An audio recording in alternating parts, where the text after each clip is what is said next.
I should be out having fun with my friends. Cheryl grumbled to herself as she unhappily locked the door after her parents left. You see, she had been originally wanting to go out and party like the rest of her high school class was, but as it would turn out, her parents had been called to be chaperones of that same party. As usual, not one babysitter wanted to babysit on a Halloween. Lucky me. Cheryl's younger brother, Nathan, was sick at home with some stomach bug, and he had already been asleep several hours by now.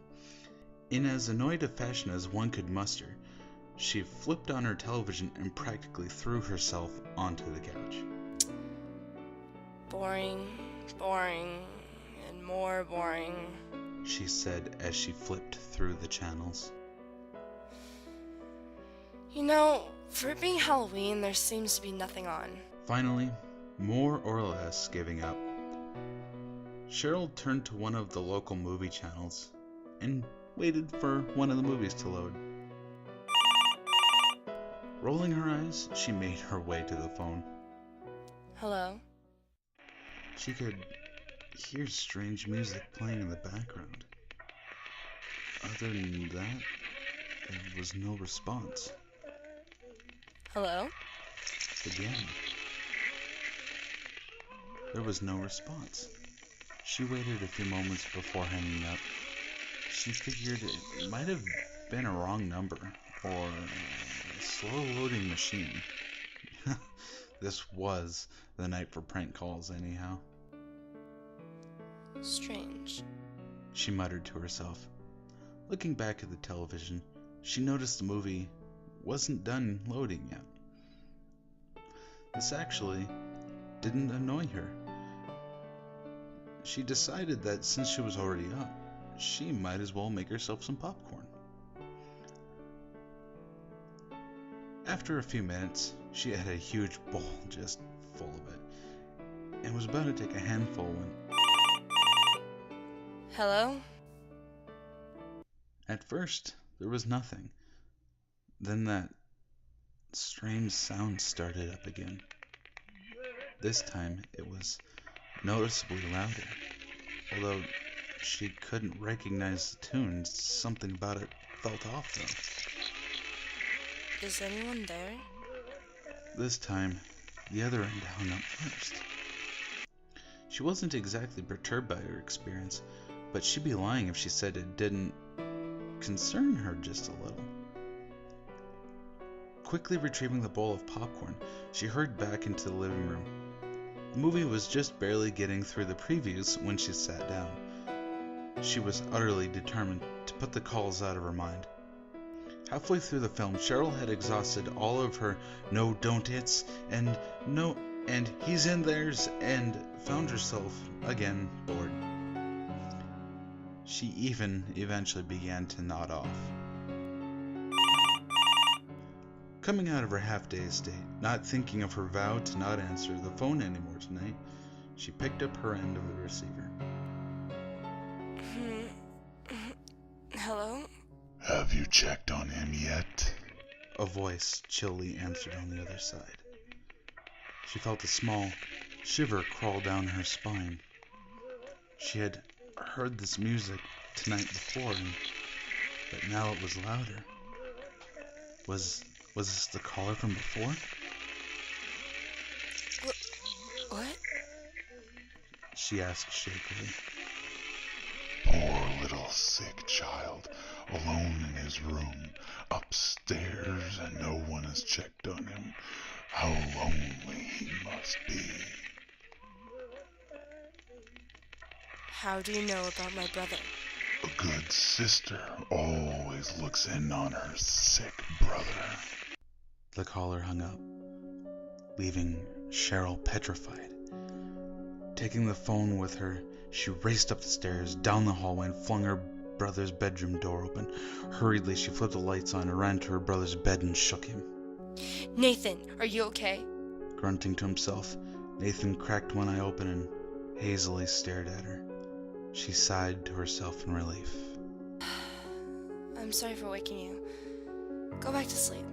He needed no more permission than that. She sat on his bed by his side, watching him gently fall back to sleep. She stood back up, turned off his light, cracked the door, and was no more than 2 steps away from the door when the phone rang in her hand. Angrily this time, she picked up the phone. There now. Wasn't that easy to do? You need to stop calling or I'm going to call the police. And then what? By now, they are flooded with calls, and it will be some time before they can get to your call. Fine then. I'll just stop answering your calls. Oh, I don't think you'll do that. And why not? Because that is not how you play the game. Cheryl's hands began to shake, a mixture of fear and anger. Prank calling me about my brother is not a game. It is a game, a wonderful game, and I assure you, this is not a prank. Cheryl really wanted to hang up. She desperately hoped that at any point someone would knock on the door, she'd find this was some horrible prank, or even maybe that this was all just some sort of dream. Fine then. If this is the game, there are rules. And there's a way to win, right? And a way to lose. What are the rules? Simple. I call, you answer, do as instructed, and do not question me. Sounds simple enough. What happens if I disobey a rule? The horrible music that had been playing on a loop stopped. The other side became dead silent for a moment. There are consequences to every disobedience. Cheryl did not like the sound of this game at all. I won't play. Ah, honey, you see, that's just not... Cheryl cuts the man off mid-sentence. She can hardly believe she actually hung up on him. For a moment, she was afraid. Then she started feeling relief. Sighing, she started back down the stairs. Without even answering, she picks up and then hangs up.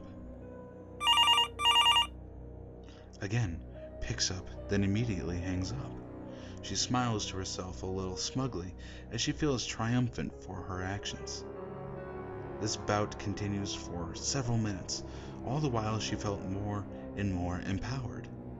She even went to hang it back on the hook when her cell phone rang. She almost froze with panic. No way this person could have her cell phone number.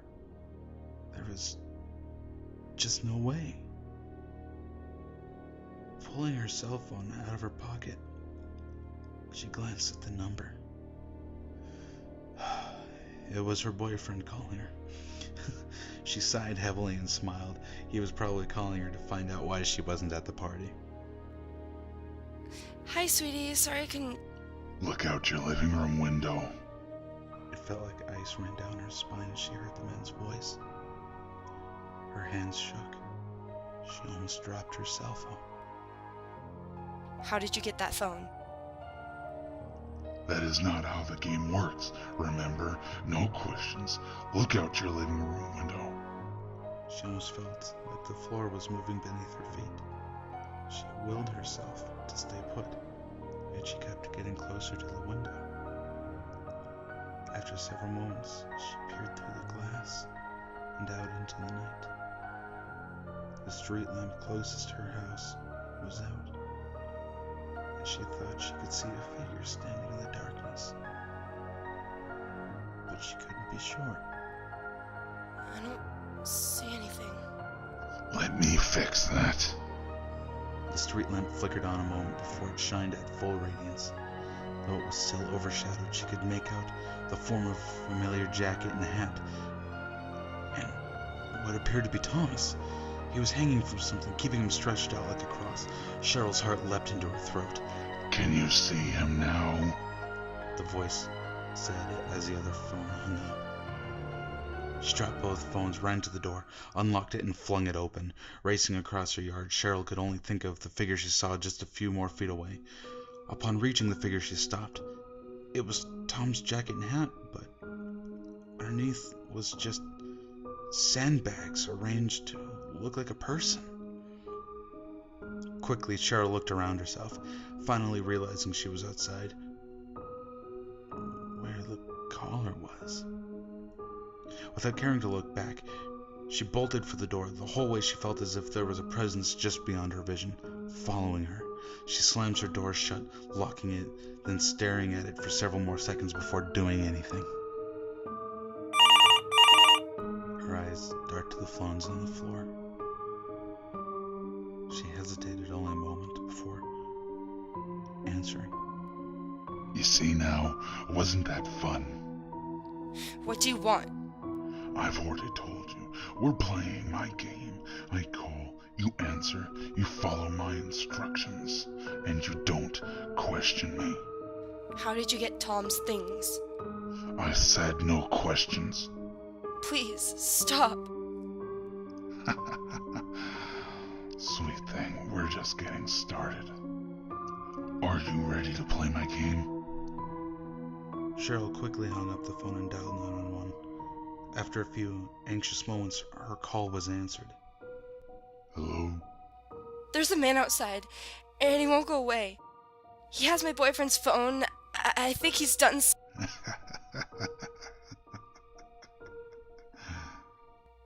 Hello? Isn't technology wonderful? Now you and I can play our game together without interference. Go away. Play the game, and maybe I will when it's over. What do you want from me? Are you saying you'll play? Yes, whatever. Just tell me. It's simple, really. I want you to kill your brother.